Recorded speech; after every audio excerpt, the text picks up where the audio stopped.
Vous écoutez Alexandre Dubé. Culture et société.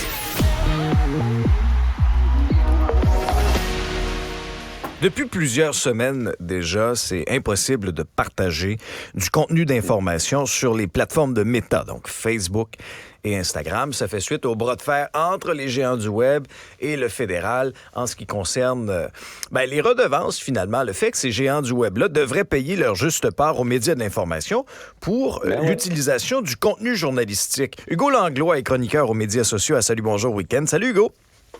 Et je suis en train de devenir viral, Alexandre, parce que ce matin, j'ai partagé, sur ma page Facebook personnelle, j'ai partagé moi-même une nouvelle du Journal de Montréal. Et elle est en ligne au moment où on se parle, mon chum, attends un peu. Mais comment t'as fait ça?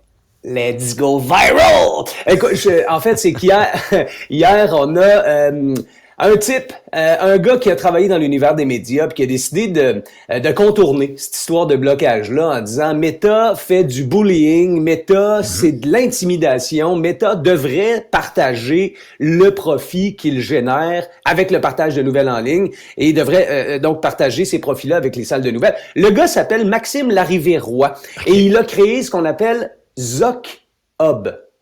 Zuck comme Zuckerberg, Z-U-C-K. Hub comme H-U-B. Et en fait, Alex, ça fonctionne très simplement. D'ailleurs, ça fonctionne, première affaire. Deuxièmement, ça fonctionne très simplement. Ça ressemble à... Je sais pas si t'es habitué d'utiliser des sites web qui vont raccourcir les adresses, les URL. Bon, moi, j'utilise entre autres TinyURL, tu sais, pour avoir un lien partageable qui a un peu de sens. Des fois, sinon... une adresse très, très longue. Ben oui, c'est le même principe. Alors, quand tu es sur le site Journal de Montréal, par exemple, Journal de Québec, et ça fonctionne pour plusieurs sites de nouvelles canadiennes, là, on va en ajouter selon les dires du fondateur, là, parce que il faut répertorier tout le monde. Mais dans le fond, là, on va sur le lien, on le copie, puis on le colle sur ZuckHub. Il nous génère un petit lien coquin qui fait que Zuckerberg le sait pas.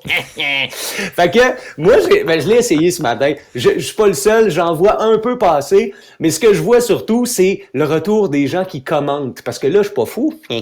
J'ai partagé la nouvelle de cette jeune femme, c'est une jeune conductrice. On nous partage cette histoire-là dans le journal de ce matin.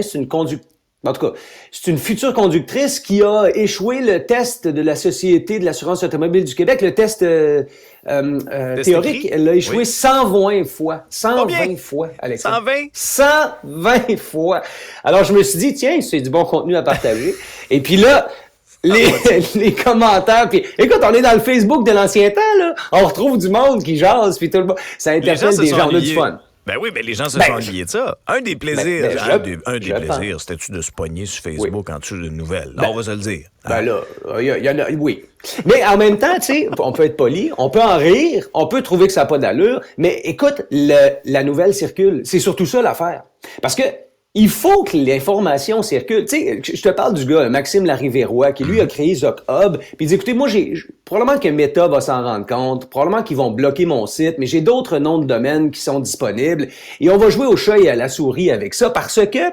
Et puis là, je t'amène dans La Presse de ce matin, qui publie un sondage de la firme Léger, qui a interrogé les Canadiens. On leur a demandé, avez-vous du fun? Qu'est-ce que vous en pensez avec ça? Les nouvelles, le blocage, ici et ça. Puis, dans le fond, ce qui se dégage de ce coup de sonde-là qui a été mené la fin de semaine dernière, Alex, là, au niveau national, on parle de plus de 1500 répondants, c'est que, dans le fond, la plupart des Canadiens pensent que l'information devrait être gratuite. Et accessible à tous. La plupart des... Oui, mais attention, après, on va décortiquer un peu. Ouais. Les gens disent, moi, je voudrais être capable de m'informer gratuitement. Et on pense... chez les répondants que les médias vont réussir à trouver des façons de générer des revenus. Alors c'est, je pense, une belle pensée magique. On a, oui, une information qui circule de façon gratuite et qui est accessible à tous. Ça, je pense que tous les journalistes veulent ça. Maintenant, je pense que les gens saisissent mal, c'est pas méchant, mais je pense qu'ils saisissent mal où s'en va l'argent. Parce que à l'époque, le modèle des médias, puis c'est encore comme ça dans les médias traditionnels, c'est la publicité qui s'affiche sur le média, qui génère les revenus et donc qui va assurément payer les artisans, les infrastructures, la technologie.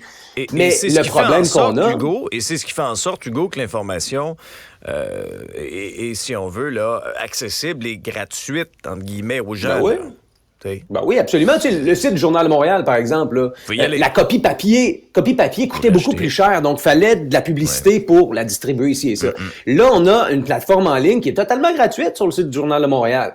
La seule affaire, c'est que ce qu'on comprend mal, c'est que la publicité ne s'en va plus ou presque plus sur les sites de médias traditionnels. La publicité s'en va où est le monde. Et le monde est où, Alex? Le monde est sur Facebook et sur Instagram. Oui, mais Facebook, c'est là qu'on envoie l'argent reste pas ici, l'argent reste pas au Canada, l'argent s'en va à l'étranger. Voilà. Ben oui, quand le roi du tapis annonçait dans le Journal de Montréal, l'argent allait dans les poches de Pierre Karl et des actionnaires, tu comprends? Il restait au Québec et était dépensé au Québec. Ça va dans les poches à Zouk.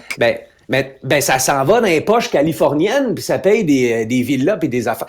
C'est correct qu'ils réussissent à vendre la publicité. Le problème, c'est qu'ils le font en prenant du contenu qu'ils n'ont pas payé. Et ça, dans la vie, ça ne peut pas exister. Alors, quoi qu'il en soit, dernier petit clin d'œil sur le sondage, parce que j'ai trouvé ça intéressant. On se dit, bon, OK, eux, ils pensent que ça devrait être gratuit et accessible, mais ils font quoi, les internautes, depuis le début du blocage? Ben, il y en a 22% qui disent qu'ils se sont tournés vers la télé puis la radio.